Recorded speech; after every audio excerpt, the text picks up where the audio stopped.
Hey everybody, this is Wildman Wess. I'm going to take a quick break from the music reading with Wes Freeman for a couple days because last night I actually went to a concert that basically made my voice go out. I had the opportunity to go see Chris Jericho's band Fozzy at the Forge in Joliet last night with my buddy Mike that I haven't seen in 4 years. Now, Chris Jericho's band Fozzy has been around probably since the early 2000s. They've always been very good. I mean, sometimes necessarily, I would say they can kind of be underrated at best, but Jericho, even at his age in his 40s, he still knows how to wrestle and he still knows how to rock a crowd. So I'm going to give you a little brief summary of the bands that I saw last night, as well as, the reaction of the crowd. So last night's concert started with the band Never Say Die. They're a pretty decent rock group, real hard edge.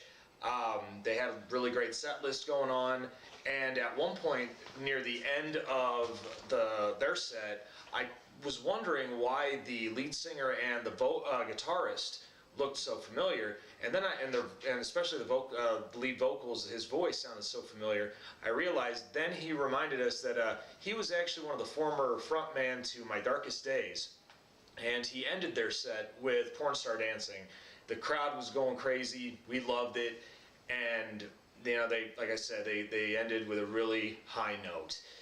Moving on, the second band that came up was Sons of Texas. I had actually never heard of them up until last night, and they've got a really good hard edge. You'd think with a name like Sons of Texas, they would actually sound like country. I would actually say that Sons of Texas has more of a sound like System of a Down. Sometimes a little bit of speed metal, but I would say they're very down and dirty, real cutting edge.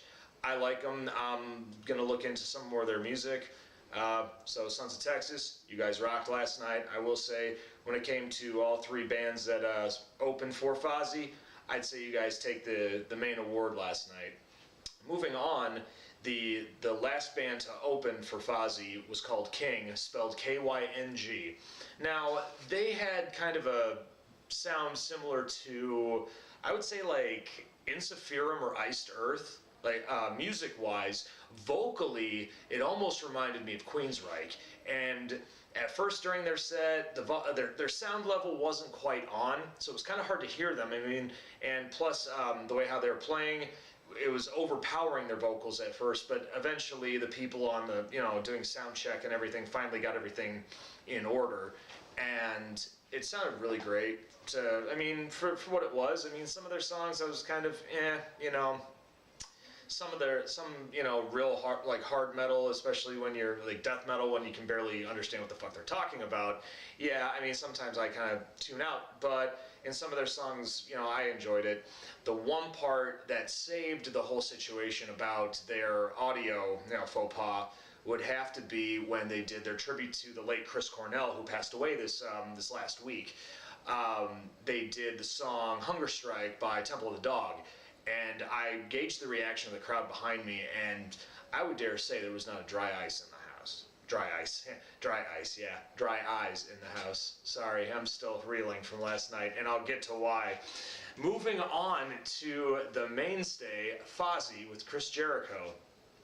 I thoroughly enjoyed every bit of it. Chris Jericho came out starting out with one of their newer tracks, Judas Rising. As you can see, I'm wearing my Judas Rising shirt. I picked it up last night, 20 bucks. One of the best investments on a music shirt I've done in quite a number of years. And Chris Jericho, like I said, he is one phenomenal performer. He knows how to, run a crowd. He can make you laugh. He can make you get pumped up. Sometimes he can make you angry. And I'll get into that in a little bit. Well, throughout his first three songs, he actually was jumping out over the stage onto the footsteps on the barriers where we were standing, and my buddy Mike and I were off-center front row, and he was high-fiving everybody. He high-fived my buddy Mike, and then he went to go grab my hand and shake it, and then he proceeded to try to pull me over the barrier. Now, I didn't know whether or not it was because he was probably trying to kick my ass because I was wearing a Roddy Piper sweater last night, but, hey, actually, I've heard that he does that a lot, where he just really gets into it, and sometimes he forgets that he's, at a concert, and he's just enjoying himself. and the security guard kind of dissuaded him from pulling me over the barricade, and we both kind of gave a pout look at him, but then we shrugged our shoulders at each other like, it happens. And speaking of which, some crazy shit happening. Right before Chris Jericho was about to perform Fozzy's song, Spiders in My Mouth, there was a little bit of a fight that broke out. And unfortunately, Fozzy had to stop the song. And the security guard that actually broke up that fight took 3 hits before he actually retaliated. Now, what a lot of people probably don't understand is a lot of people that do bouncing work at bars and security, you can't really do anything unless somebody throws a punch at you. As you all know, my counterpart on the Wild Wolf show, Benny Lupo, he's actually, he does a lot of security work and bouncing work around the area, and even he talks about his strife about when people, mess around at the venues and whatnot. So, when I told him that story, he nodded in agreement, saying, it was probably the best thing that security guard ever did. Well, Chris Jericho called him a fucking stupid idiot. I mean, he went into Y2J mode. It was awesome.